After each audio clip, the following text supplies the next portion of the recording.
So we've had these colors and this new leadership structure that has been ruffling some feathers, is not exactly going the way that I think Tom envisioned or would have hoped that this was going. And so he decides we are following through and we are going to have elders. The men are finishing up whatever little training that they had been working on.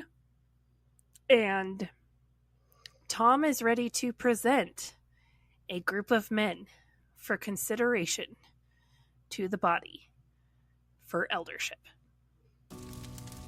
Faith can feel like hearts and butterflies until someone lights a match and burns it all to the ground.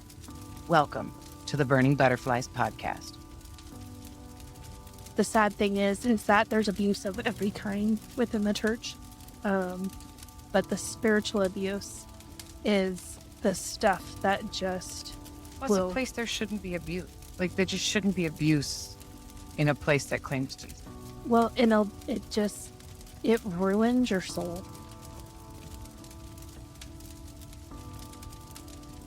If you're new here, we suggest listening to our prologue episode first. This is the story of two women's journey through toxic church culture and spiritual abuse, all while finding healing in the end. Sometimes it's just the facts, and if you get offended by it, that's a you issue. And if we can't be mature enough to have these conversations, even if some of the topics are difficult, then shame on us.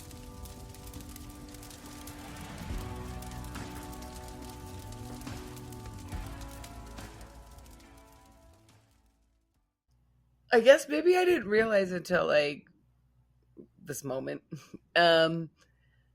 The ping-ponging back and forth, how it was like just Elders, Just- colors. yeah, just on a whim, like we're gonna do this elder thing, and then no, we're not doing elders, and we're gonna have color leadership, and we're not doing that, and now we're gonna have elder. Okay, it's not just me. No, I think Tom was desperate to cover his ass because when Beer Ministry and Griswold's and all of them left, Yeah. he 100% was like, no, I'm doing things right. But I think what they had to say to him really like got under his skin. Yeah. And he was like, yeah, I should probably have something. Yeah. And I still this was the stupidest decision he ever made because this unraveled all of it. Yeah. This unraveled all of it.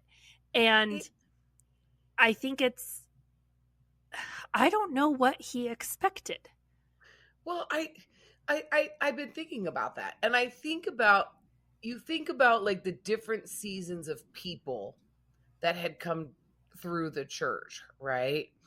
And like it really is just kind of a perfect storm of people and events, because like when you look at that ping-ponging, right? Like it was his gut response to be like, fine, people want to leave because they say, and I have to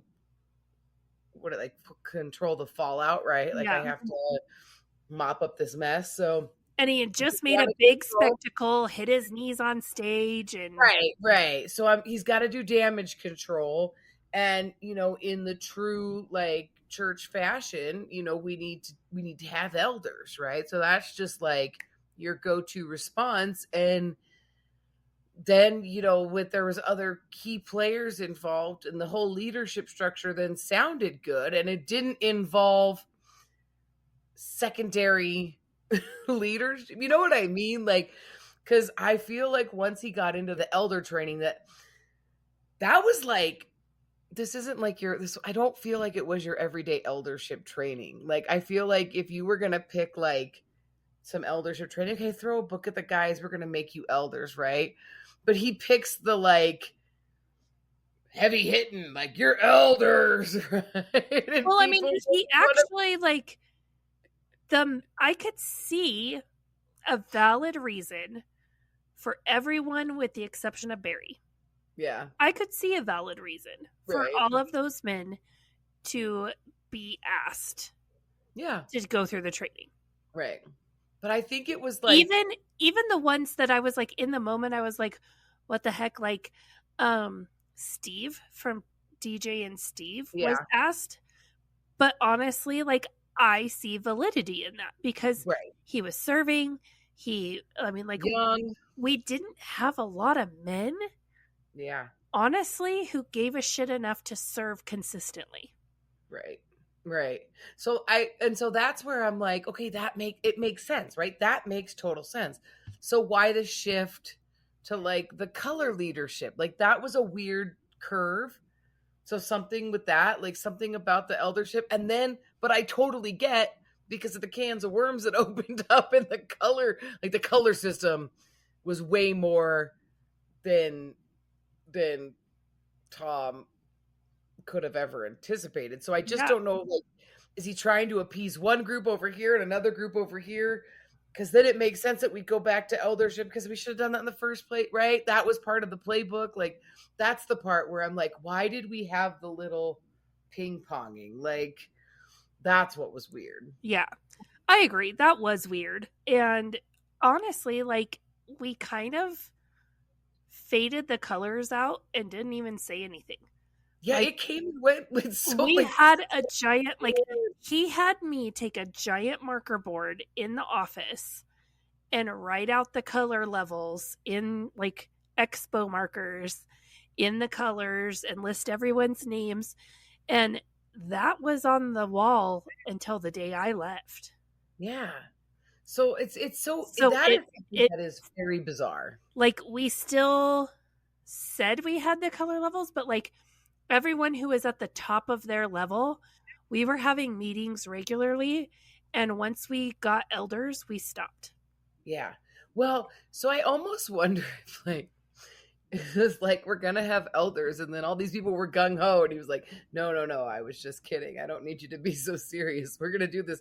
Fine, we'll do this color level. Oh wait, you all are taking that serious. Oh, we'll go back to the elders. I don't know. Like, And that's the thing is, I'm like, you spent so many years drilling it into our heads, like, beating us over the head with it of you have to take your work for the Lord seriously. This is all you have. The church was our life. yeah. Like, what did he expect we were going to do with this? I thought, right? Really? Like you've been preaching that men need to step up. So then you say you're gonna have elders, and they are all biting at the chance to be a leader. Yeah. I don't know. So, Times. um, Well, let's talk about the elder part. We've talked about the color level. yes. In another episode, we should talk about So, eldership. it is a Tuesday morning. I vividly remember this. So, like I have said in the past couple episodes, I have finally grown a spine. And I am saying things that before I wouldn't have said. I would have just put my head down, stared at the floor, and then me and Brandy would have talked shit about it later. So I vividly remember this whole day. It is a Tuesday morning. We are supposed to be having prayer, which consists of Pastor All Reliable comes in. He asks for prayer requests. We pray, and that takes maybe 10 minutes. And then we all have to sit there for probably another 45 while Tom rants on whatever thing he's mad about that week. Right? Well, this week, Tom isn't mad. And Tom says, well, everyone here should know we are going to be presenting the following men for elders. So the people who are at prayer is everyone who is on staff at the church. So it's Tom and All Reliable. It is me, Brandy, Twyla, Lori, and Barbara Jean. And at this point, Barry isn't coming to this. He's coming to leadership meetings, but he's not coming to prayer yet. So Tom says, these are the men that we're going to put up for eldership.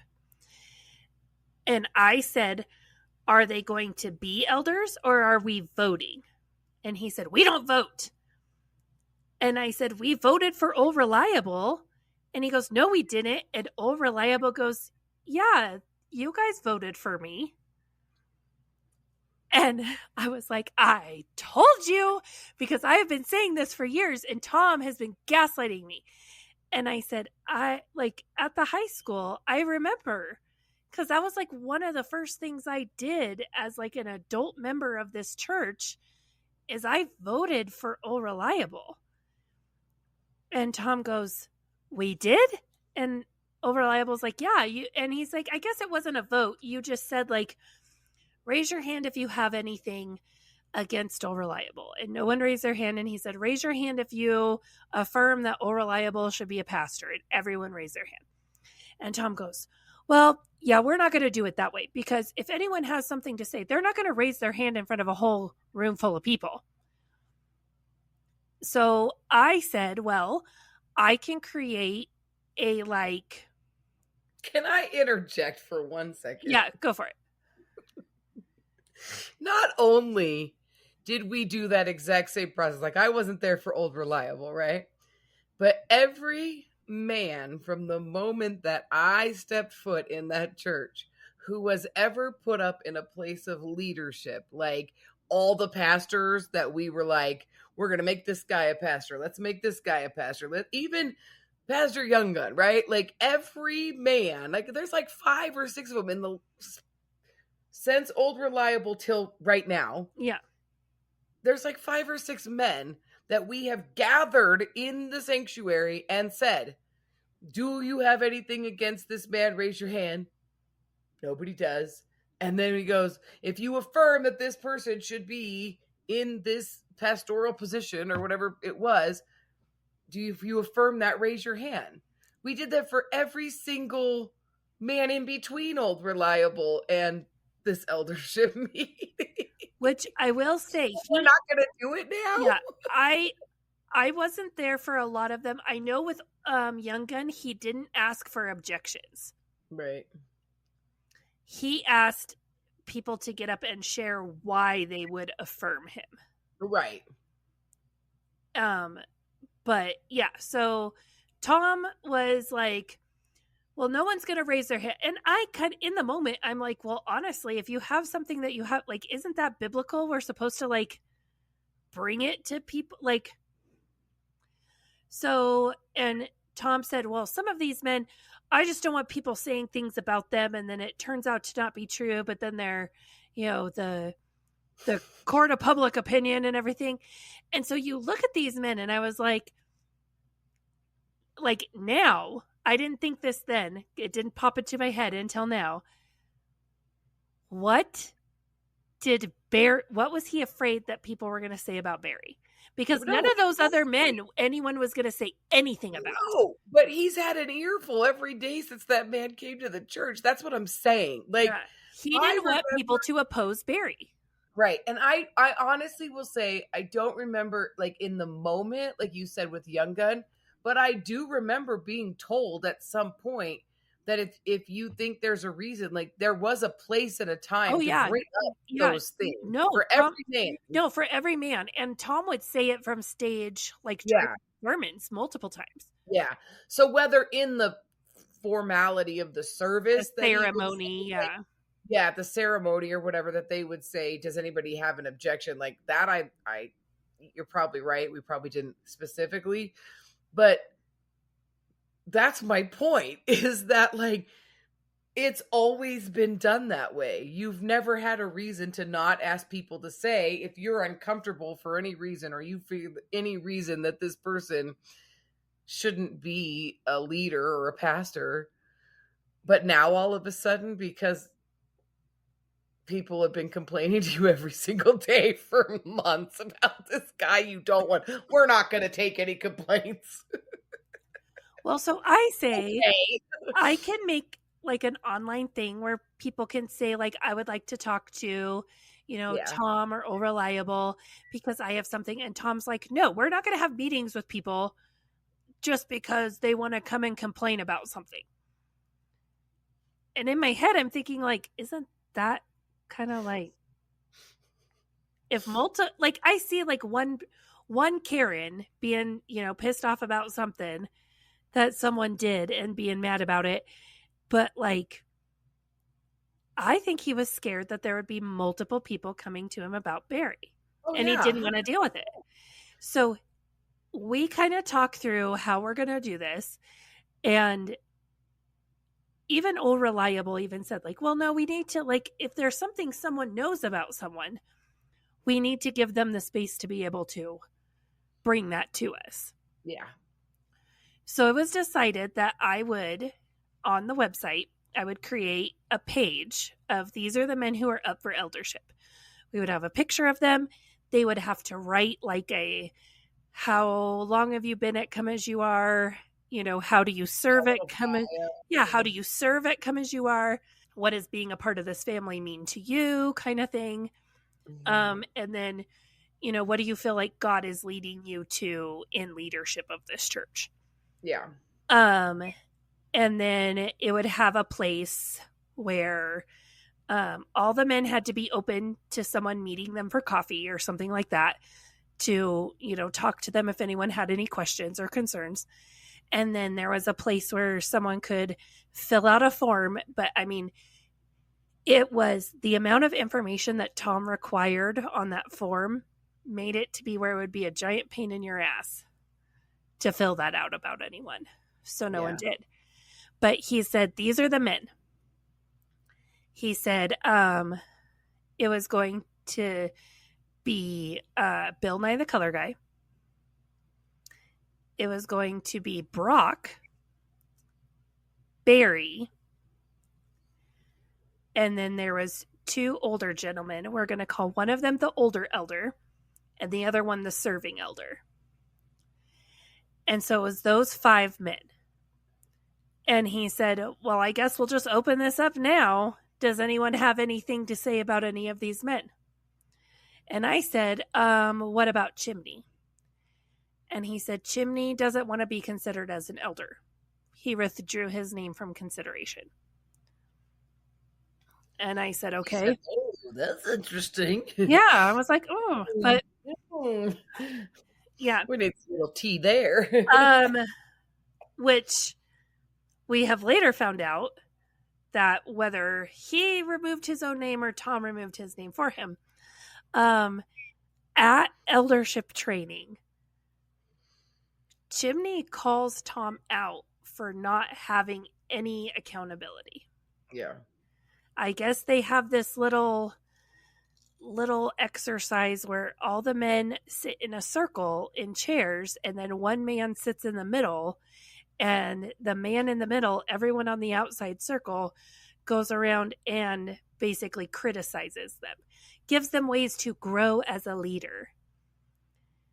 And so it gets to be Tom's turn, and everyone shuts their mouth and stares at the floor. And Tom's like, oh, no one wants to say anything against the pastor. Ha, ha, ha. And Chimney's like, okay, I'll go.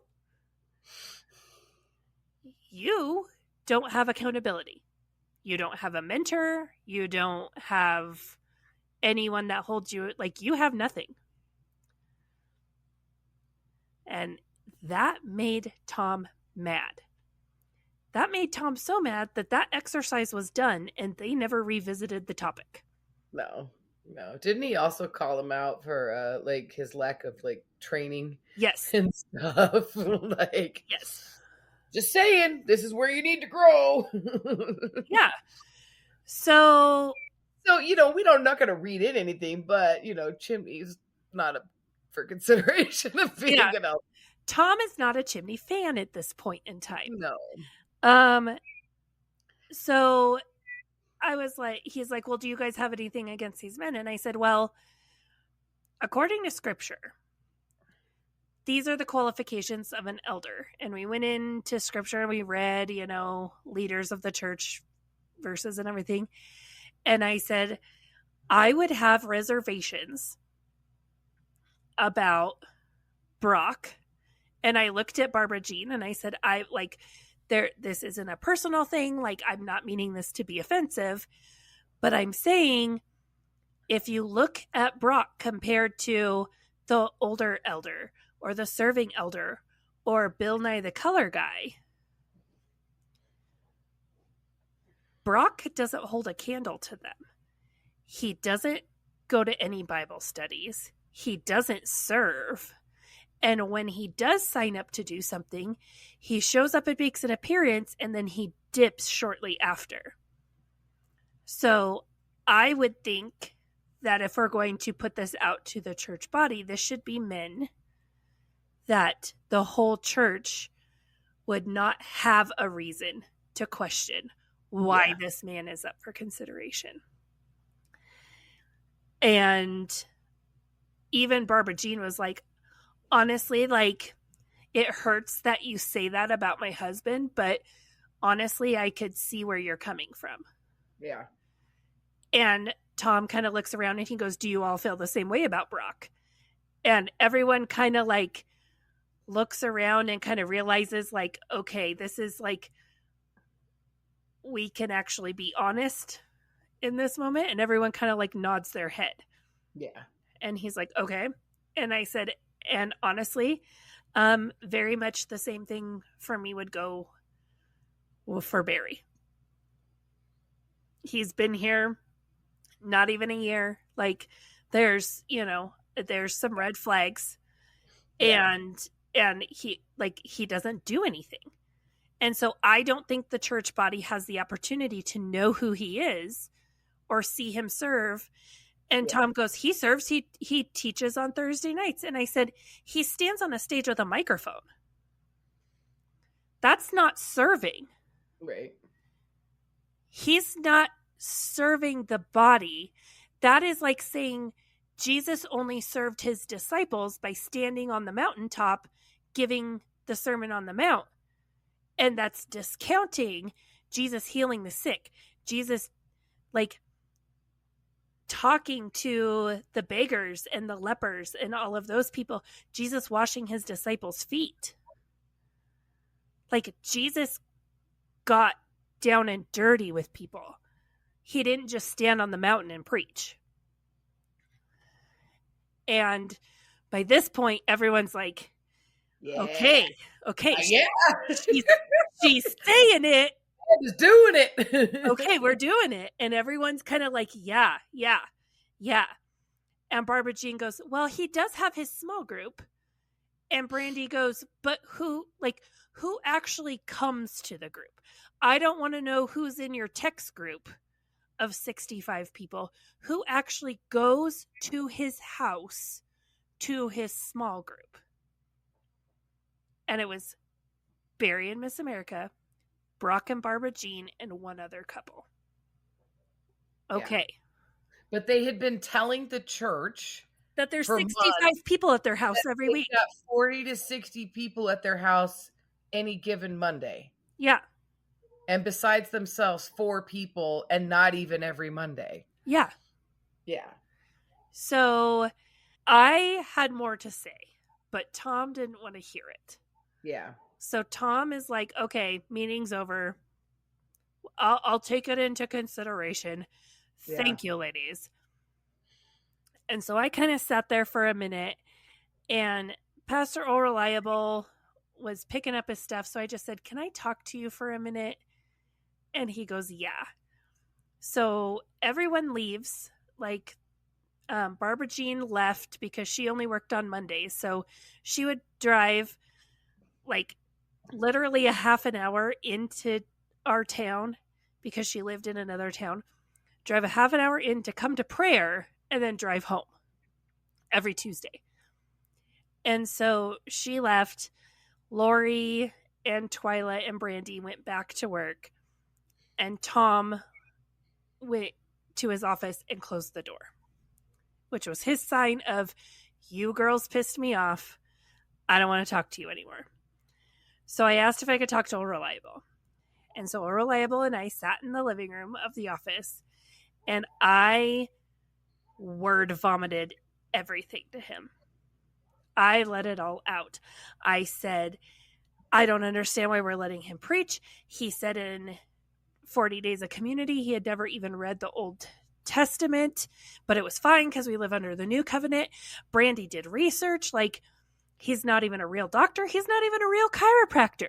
Like, I laid everything out. All of like the, the armchair detective shit that Brandy had done, all of the things, the fact that this is what Miss America told me when I put on her grandma's funeral.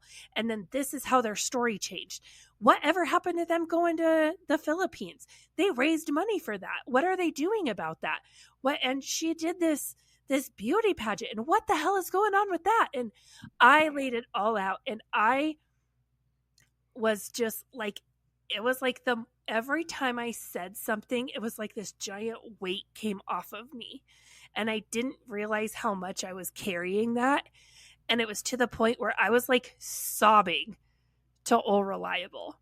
And it wasn't because I was mad or because I was like heartbroken over it. It was just like this like emotional release of, I'm finally saying this to someone other than Melissa and Brandy. Yeah. I'm finally saying it to someone who can actually do something about this. And All Reliable, in the moment, I felt like he was genuinely shocked by some of the stuff I shared. Now hindsight, I think he knew. I think he knew from the very get-go. I think he was surprised at how much I knew. Yeah, that I would say that's plausible deniability. Yeah. I mean, that's the MO for. Yeah. So he said, well, some of these are very, concerning accusations, and so I will look into it. And I said, thank you. So then I went back to my office and I sat there, and Brandy's like, holy shit, you said it. And I was like, yeah, I said it. And then I got sitting there, and then I got to feel guilty because I was like, I just said all of this crap about this guy. Because, I mean, did Brandy and I talk crap on, Charlotte's pet? Yes. But does Charlotte's pet know I don't like her? Yeah.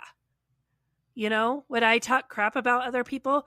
Yes. But did they know that I don't like them? Yeah. I felt like I owed it to Barry to basically be like, I talk shit about you and you should probably know, because I don't want to say it behind your back. Like, I want you to know that these are my problem. This is my problem with you. Right. Yeah. And so I started feeling bad. So I text Barry and I said, hey, I have some questions. So would you be available to sit down and talk? I just need to ask you a few questions. And my plan was to take everything that I had laid out to All Reliable and basically confront him with it in a very kind, loving way of, I want to give you the opportunity, because as much as I didn't like this guy, to explain yourself, and as much as I was like, this guy's a douchebag, I still was drinking the Kool-Aid to the point where I was like, if I don't like him, it's a me problem. And, I was very much taking that on myself. Right. And I can't complain because, well, and also I have a feeling you have Tom's voice in the back of your head going, well, did you talk to him about it? Yep. And I have Charlotte. Yeah, I have Tom in one ear. Did you talk to him about it? You can't go talking to other people unless you talk to him about it. Then I have Charlotte in my other ear going, as long as it depends on you, live at peace with one another. It's like PTSD. Don't say that. And so, in her like funny voice. Yeah, like, please don't do that ever again. And so I was like, I need to ask you some questions. Yeah. Because honestly, in my heart, I was like, if he could just rationalize all of this. Yeah. We're good. I will let it go. I will. Yeah. As much as I don't like him, I will let it go. And he's like, well, what do you want to talk about? And I said, I just have a few questions I need to ask you. And I knew, because Tom had just said it, I have talked to all these men and they are okay with the church body contacting them and asking them questions. Yeah. So I just said, I have a few questions, that I would like to talk to you about. Tom shared with, prayer that you're going to be up for eldership consideration. And I just have some questions for you. He wanted me to send him an itinerary and list out the questions. I remember that. Oh my gosh, I forgot about the fact that like you don't even use the word itinerary lightly. Like, excuse me, but if you could just send me an itinerary of our meeting. And I said, no, sit down and have a cup of coffee and talk to you for a minute.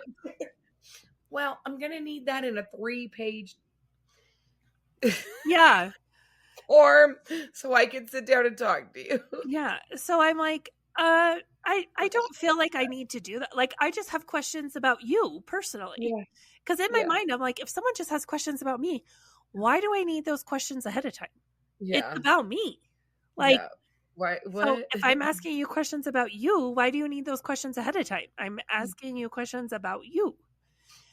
And he was very, very uncomfortable with the fact that I wanted to sit down and ask him questions and he didn't know the questions ahead of time. Yeah. Which I'm like, this is a giant red flag.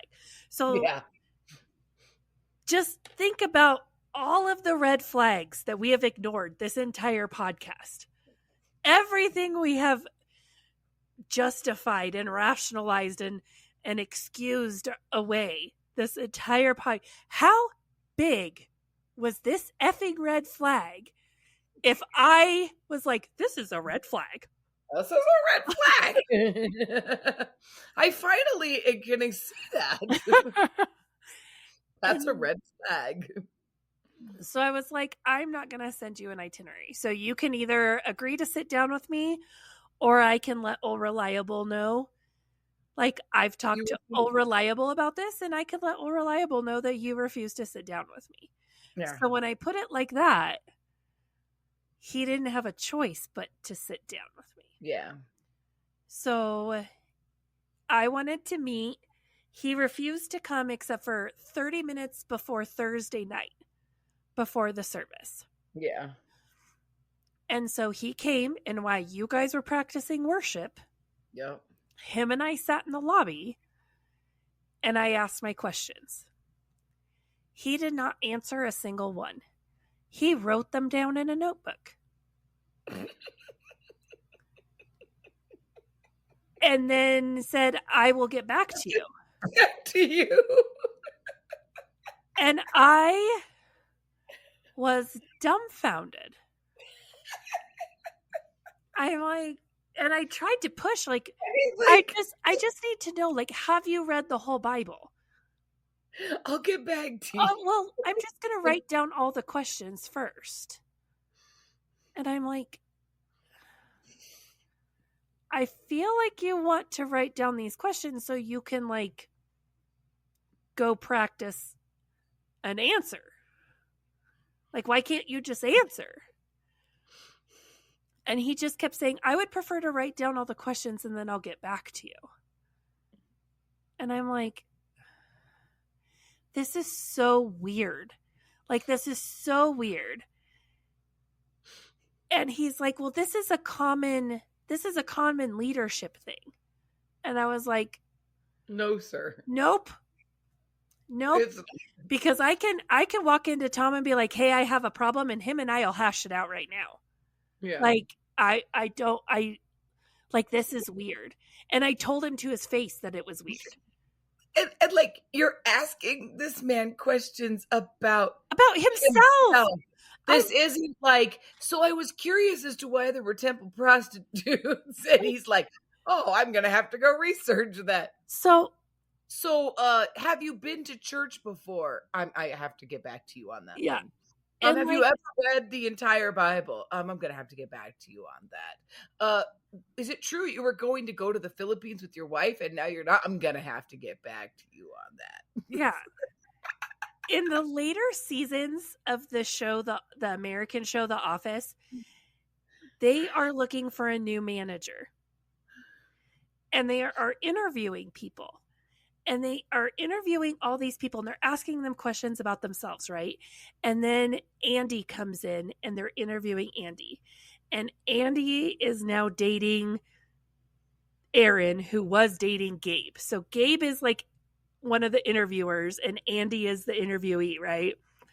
And so up until now, they've just asked, like, what's your leadership style?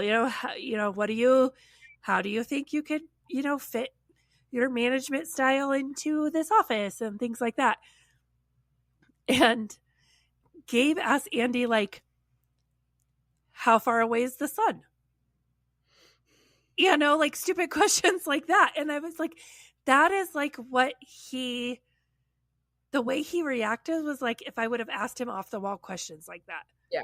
That you can't just like be on. But I'm like, I'm asking you questions about you. Like, this is weird. Yeah, that's weird. That I remember that being this is weird. And so like he got up and went to service, and I just sat there like, what the hell just happened? Yeah. Like, I refused to send him an itinerary, so essentially he just got his itinerary face to face with me. It's so weird. So he walked away and was like, we'll reschedule another meeting in a few weeks. And I'm like, not even tomorrow. Like, you need a couple weeks to figure out if you've read the whole Bible or not. And you know what, though? I just want to remind people that, like, this man, this is where we started. And, this man's a pastor. Yeah. Now, and people who don't know think he's a real, legit pastor. Yep. And, like, he's made appointments with people to talk about their marriage. The man has no idea about I wouldn't go to that man for marriage counseling. Him and his wife hate each other. I mean, it's just like, I mean, me and my husband have problems, but like, we genuinely love each other. Yeah. Like, him and his wife despise each other. Yeah. It's bizarre. Like, you can even answer questions about yourself. Yeah. Like, it's almost like when you go like to it, like the level of like when you go to an interview or whatever, they're like, no comment, no comment. You know what I mean? Like, you're being handled like don't tell anybody anything until you bring me the questions. Or like when you watch, like, if someone goes before Congress and they're like, I plead the fifth. Yeah. Like, I really seriously think that, like, he was told, don't answer anybody's questions until you talk to Tom. Until you talk to me, and then we'll go over them and we'll get them answers. Yeah, but I mean, I was legit asking things like... But that's awkwardly weird. Like, that's so... Yeah. Weird. Sorry, go ahead. Well, no, like, I asked questions like, have you gone to church before? What is your church experience before Come As You Are? Yeah. When were you saved? How were you saved? Yeah. Tell me your salvation story. Yeah. What is your salvation story? I'm going to have to get back to you on that in 10 business days. Yeah. Really? Because I've taken Master Life. I could share mine in 30 seconds or less. Yeah. I've turned my testimony and getting you saved into an elevator speech, and you have to write it down and get back to me in 10 business days. Yeah. I can't. It just can't. Yeah. Oh, yeah. The flag is even bigger and better. So we have this happen, right? Yeah. That is on a Thursday. We come back to work on Monday, and I get called into Tom's office that Monday morning, and it is Tom and Old Reliable and Charlotte and Charlotte's mom. Tom and Old Reliable want us women to go to the wives of these men who are up for eldership training or up for eldership consideration and talk to them about what their duties as an elder's wife would be. So I'm kind of like looking and I'm like, okay, I understand Charlotte because she's the pastor's wife. I would even understand her mom because she's a pastor's wife. Yeah. Why the hell am I in here? Like, what? This is confusing to me. And it was decided that they needed someone from every generation. So I'm like, okay, like let's look at this here. You want me to go talk to Miss America? I'll gladly go talk to Miss America. Maybe I could get some answers. Yeah. Right? Maybe she won't have to write it down. Like, we're supposed to go talk to Barbara Jean. Yeah. And they're like, well, we don't really feel like you need to talk to Barbara Jean. Because she is gung-ho. She's happy. She is giddy. She can't wait to be a elder's wife. Yeah. I look at the older elder and I'm like, I'm their kid's age. Like, what am I going to say to her about being a noble wife? Like, what am I going to say to her? The serving elder, this was the thing is, well, you're the same age as Miss America and the serving elder's wife. And I'm like, no. The serving elder's wife is older than I am. The serving elder's wife could be my mom. Yeah. The older elder's wife could be my grandma, quite honestly. Like,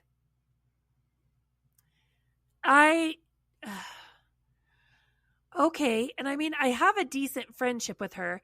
And so through our conversation in the office, it came out that they were afraid she was going to be problematic. Because, you know, she serves a lot. She is the woman who came to Melissa when she boarded herself up in her house. She is the woman who helped Melissa start the pantry ministry. All of these things. She is a leader in the color levels. They were afraid that this woman might have too much of an opinion and too big of a mouth, and she would be problematic and not let her husband lead. So they were going to send us in to basically tell her, honey, you're going to have to sit down and shut up if you want your husband to be an elder. To which I still was like, why am I here? Why am I being set? Because I'm going to tell you right now, if you want us to go and tell this woman, essentially, if you want your husband to be an elder, you need to sit down and shut up, honey, and keep sweet. Charlotte's going to come at it, oh, now, honey. And her mom's going to say it just like I just said it. Honey, if you want your husband to be an elder, you're going to have to learn how to sit down and shut up. That's how Charlotte's mom would put it. Oh, yeah. What am I going to add to the conversation? Because I'm going to tell you something. If she feels like Tom sent me, she's going to be on the fight. Yeah. She's going to be offended. Why did you come with them and you didn't come to me one-on-one?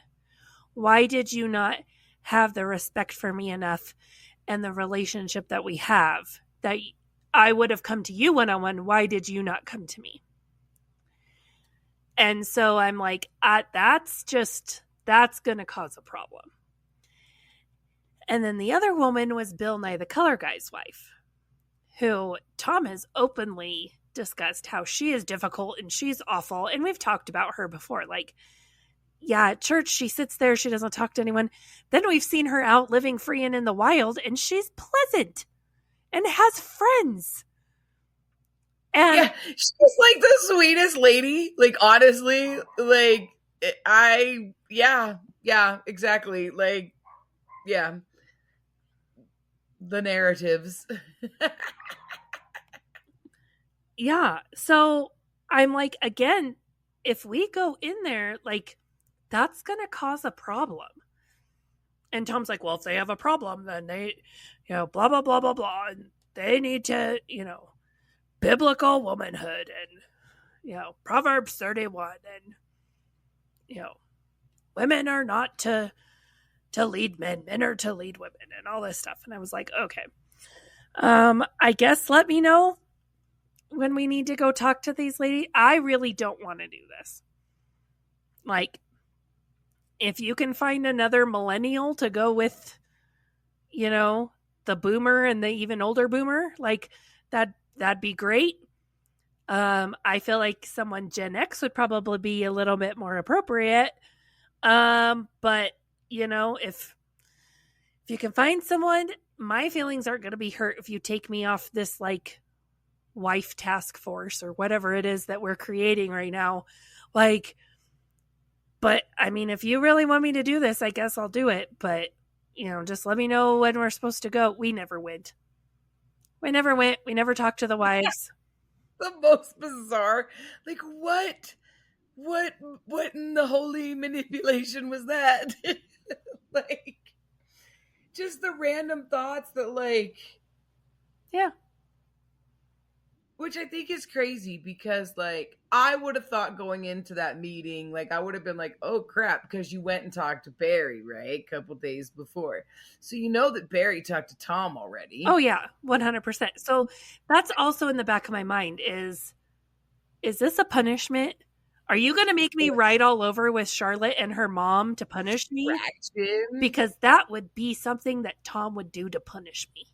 Right. Or to distract you. Like, I don't know. That's so bizarre. It's so bizarre. Yeah, I guess like maybe get my mind off the husbands and focus on the. I don't know. Yeah, I don't know. All I know is we never went and talked to any of those wives because I even asked some of them, like, did Charlotte or her mom or someone else ever come talk to you? And they're like, no. I'm like, okay. No. Yeah.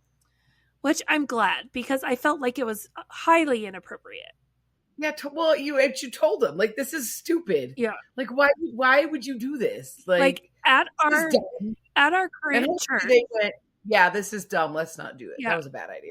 At our current church, my husband has been asked to go through their version of eldership training, which it's been a very eye-opening experience for us to like actually see how a functional church with accountability and actually trained leaders functions. Like it's been very interesting. And that was actually one of my questions is if you want to do this, that's great. Like that's you. I don't want to be a hindrance to you because I'm not a Barbara Jean. Yeah. I would have been. At Come As You Are, I 100% would have been. Yeah. But I'm not anymore. And so if that's going to be a hindrance to you, I just want you to know ahead of time now before you go through all of this and get your hopes up.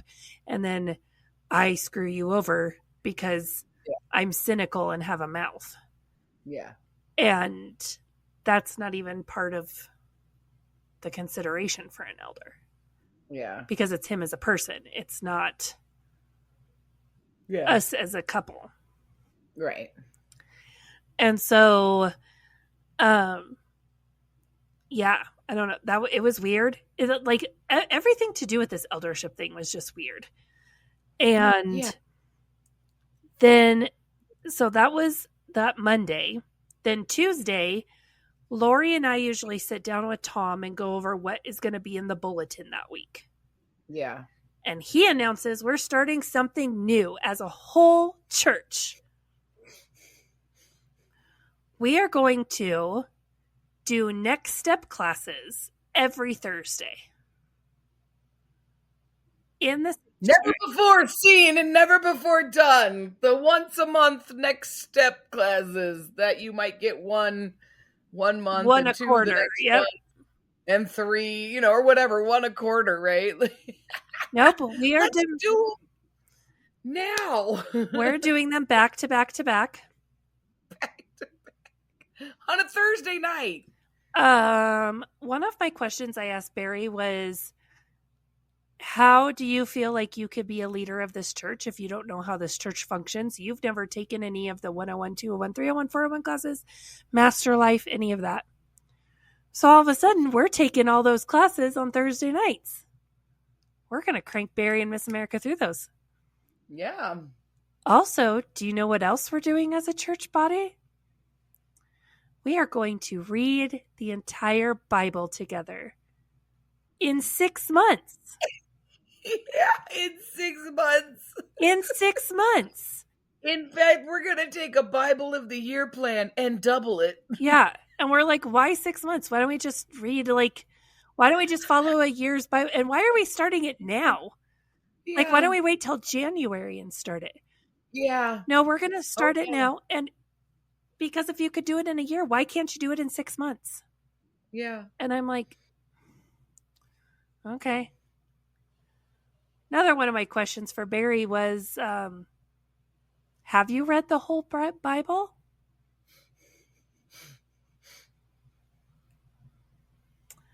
I don't know. I'll have to get back to you in 10 business days or in 6 months. Oh, it wasn't even 6 months, because do you know how long the whole church did this? The whole church was going to read it together. Tom talked about it every single Sunday. Yeah. We had a Facebook group where we were sharing back and forth. Everyone was going to do it. It was the whole church was doing this. Yep. Do you know when it stopped? No. When we got to the book of Matthew. Oh, yeah, that's right. I quit. I got to be honest with you. Because you have to understand that, I did not know. I did not put the pieces together and quite understand. I think you did, and I think Brandy did, but I 100%. I was like, we're doing this because Tweedle dipshit over here has never read the Bible, and you want to be able to make him an elder and say he's read the Bible. And so, I know that somewhere along the lines I was hip to that, right? But not right away. I was like, yeah, this is going to be great. I was on board. And I took it seriously, and I did it the first week. And then I told Froggy, I'm like, I'm not doing this anymore. And he's like, why? And I'm like, because I can't read the Bible that fast. I need to savor it, and I need to think about all the little rabbit holes that I want to go down, and there's a lot, and I can't, so I dipped. Well, and that's the thing is, so many people were like, even reading the Bible in 1 year is too fast for me. I have to slow it. I have to slow it down. I need to take my time with it. I need to reflect on it. And he's like, you don't think God can show you something if you just read it once? You don't think God has that power to reveal himself to you through that word, even if you just read it once? Yeah. I mean, because it's a lot. To read the Bible in a year, it's a lot. And then you have to double those daily readings. But yeah, I remember that now that you mentioned it, that yes, we got to Matthew, and then we just never talked about it again. So, because we were doing a 1 year plan, and because we weren't starting it on January 1st, guess what Amanda had to do? Amanda had to go through and say, we're starting on this date, and type out the schedule. I remember that. Type out the whole. Yeah. And figure out, then send it to everybody. Yep. I remember that. Yep. And so I was like, I'm not doing this, because I knew at that point, I'm like, the only reason we're doing this is so whatever Barry decides, him and I are going to sit down and have another conversation. He can say, yeah, I've read it. Passes, and I've read the Old Testament. Yeah. So yeah, we're doing things like SALT training, Master Life, all this stuff on Thursday nights. We're reading the whole Bible in 6 months. Yeah. Just all of a sudden, it's a huge campaign to get doing all the things. Yep. But we get to the point where we're going to put the men's names on the website Yeah. And enough people, it was not just us in the office, it was not just me. Enough people came to Tom because he stood on stage on a Sunday and listed off all 5 men's names. Yep. And enough people had things to say about Brock and about Barry Yep. that their names were removed from consideration. Yep. So on the website, I only put Bill Nye the Color Guy, the older elder, and the serving elder. Yep. And those are the 3 men up for consideration. Yeah. These things, though, you think about, like, this is why people leave churches, right? This is why these things happen, like, because things like this happen. And then you think about the new people that come in and they're told a false narrative about the people that left and love bomb to think that the people that they're dealing with are loving and wonderful, right? That's what's going on now. Like, you have, like, all the people, like, the entire church had a problem with the way Barry came in, with his lack of experience, with so many other things, and it caused a huge divide and people left the church. Yeah. And they just waited out for it to be all new people.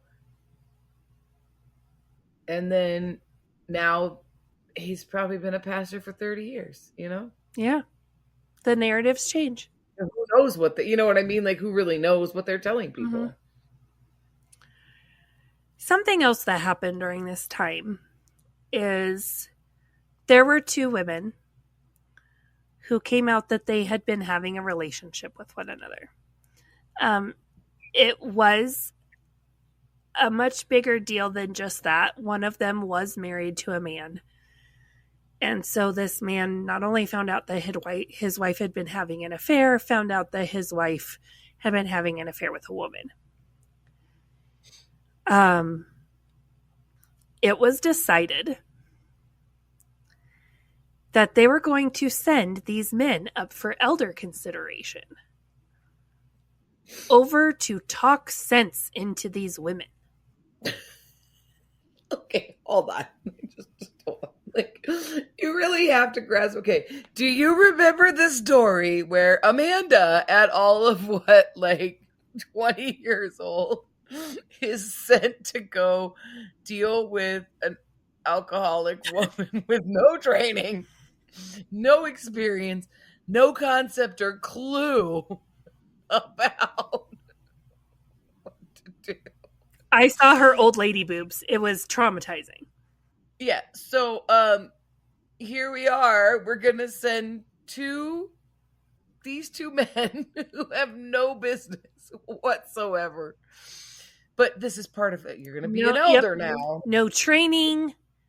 No training. Anything. There was a situation we had discussed with some youth boys a couple years prior. These men kind of sort of were there for that, the evening that everything kind of came to light, but they didn't even know what to do then. And that was like with like teenagers. Like, I mean, What are we going to do with grown ass women? And so they decide they're going to send these men over there. I did not know this until, like, honestly, recently. Like, when I sat down and, like, I had gone to dinner with Chimney is when he shared what went down. So I'm going to share from my perspective first what happened, and then we'll kind of rewind a little bit and I'll share with you guys what Chimney shared with me. So it comes out around the time that we put these 3 men out for eldership consideration. It comes out that these women were having an affair. They confessed it to all of these women. Their parents all went to church at Come As You Are. One of them, like her sister and her family, went to church at Come As You Are. Like, they confessed it to families. The one woman confessed it to her husband, and it was basically, I'm leaving you and I'm going to go move in with her. and they were going to be together as a couple. This comes out like in the middle of the week. Sunday morning, these two women walk in. Now, these two women, I had known them to be friends for a long time. They had sat next to each other in church. Like, you would have thought they were friends, right? They show up and they are holding hands. And one of them has the arm around the other. Like, they kind of gave off this vibe that the one who had left her husband seemed to be a lot more aggressive with her, hey, I'm out and I'm proud. And the other one seemed almost kind of embarrassed. But they both show up to church together. They were asked to leave. And they were told that they could not come to church if they came together. And in the moment, like,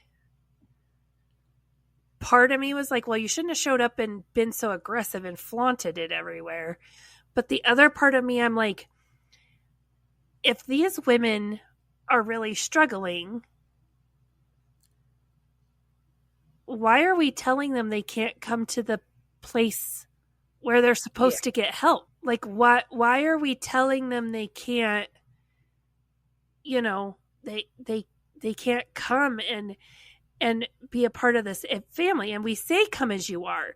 And we say, we love you. And, we want you to, come just as you are and bring your hurts and all of that. And we will help you move past that. Like, and we had been a family with them for years.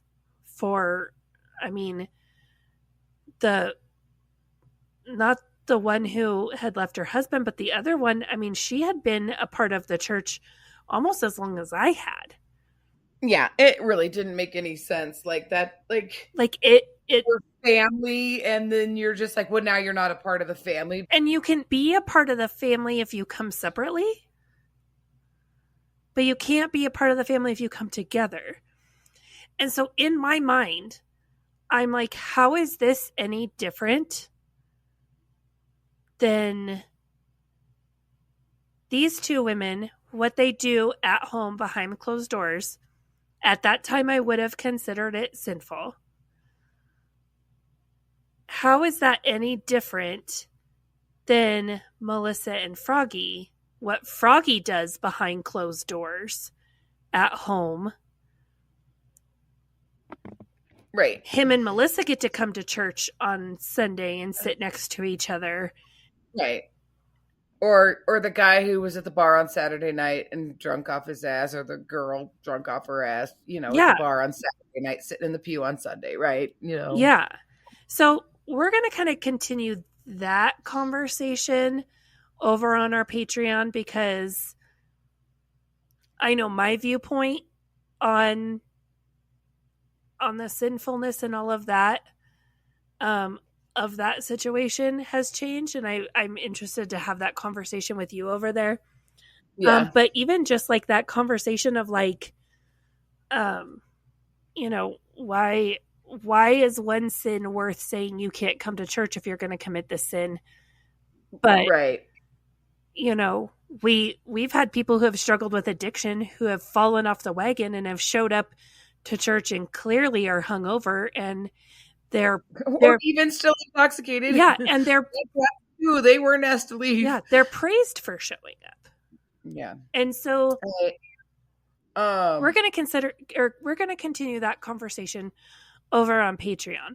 But that is what I saw from my viewpoint. Now fast forward to me having dinner with Chimney, and we're discussing this, and he asked me what led me to have my eyes open, and these women were one of the things, because this really broke my heart in the way these women were treated. Yeah. And he said, well, you know why they showed up to church that Sunday the way they did. And I was like, no. It's because it was decided we're going to send the men who are up for eldership over to talk sense into them. And this was discussed in the eldership training meeting. And so even the men who were up for eldership they're still part of these meetings, and they're still going through stuff and everything. And so it is decided by this group of men are discussing the sex lives of these two women. Yeah. And it is decided that these men are going to go over and talk to these women about their sex lives. And Chivney said, I looked at them and was like, they're going to eat you alive. Like, you have no training. You have no experience. Like, how are you qualified? Yeah. To go over and have this conversation with them. What makes you think that you can do this?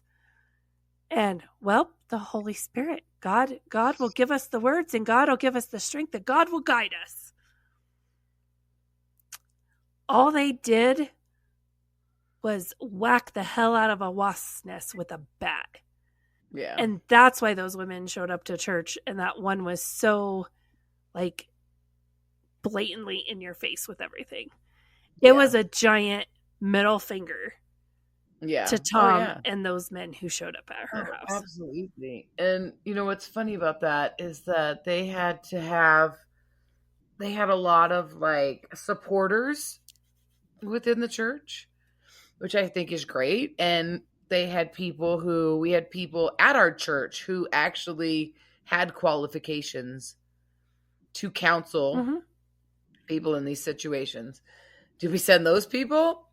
No. And one of them happened to be on our worship team. And so Melissa, me, had to sit down and have a talk with the worship team person who's qualified, to counsel people in these situations and make sure that they were counseling them correctly. Yeah, I was like, I have to do what? Like, that, talk about an awkward, like, not meet with them, but with my worship team, because I'm a leader. Just sit down with the ladies on my worship team and just see where their hearts are at. But I knew the actual reason was I had to be like, hey, so just need to know, like, how out in public are you going to make all this stuff and your support of them against what Tom and Charlotte think should happen? I didn't know that. That is so inappropriate. Yeah. Like, neither one of those women who were involved in this situation were a part of the worship team. No, like, but they were being counseled by two women on the worship team. But, like, so... But those two women should have been called in one-on-one to have a conversation with Tom. Why? Yeah, why did we have to send Melissa? How was that not gossip? That we send Melissa? And I went and talked with one of them, and I was like, hey, can I talk to you? And she was like, yeah. And I was like, we cool? I was like, Dad's mad. I got to make sure that you're going to follow Dad's rules. Was just, just check it in to see, like, you and I agree with the same things, and I don't know why either of us is sitting here, and so this is really awkward and cool. Okay, cool. But because I'm considered a leader of the worship team, here we are. Most awkward, awful. But again, why didn't they send Schroeder? Yeah, he was the color at the top of that little pyramid. Yeah, why wouldn't we send Schroeder, who is why? Or Tom or Old Reliable, who are actually on the worship team. Yeah. I feel like, like, I wanted you to consider me a leader and you wouldn't. And then you finally do. No, and that's yes. No, that right there. That right there. You're not a leader. You suck. You're not good enough until the woman is drunk off of her ass and we need someone to go and sober her up. Until this woman is counseling the lesbians and we need to make sure she's saying what we want them to say. Then you can be a leader. Yeah. That is my entire existence at that church. Yeah. Summed up. I know. Oh, my Lanta.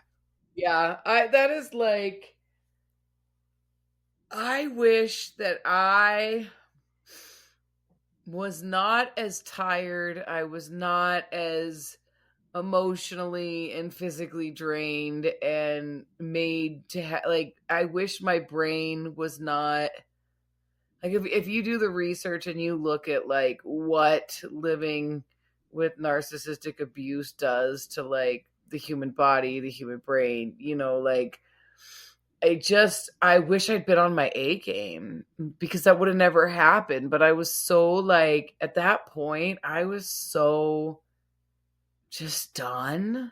Yeah. Like just completely exhausted, fatigued. I had immune system issues, you know, like my immune system was fighting me. I was getting sicker and sicker, you know, like, and working 50 plus hours a week and, you know, plus, you know, and then you're going to be like, you need to go to whatever. Okay.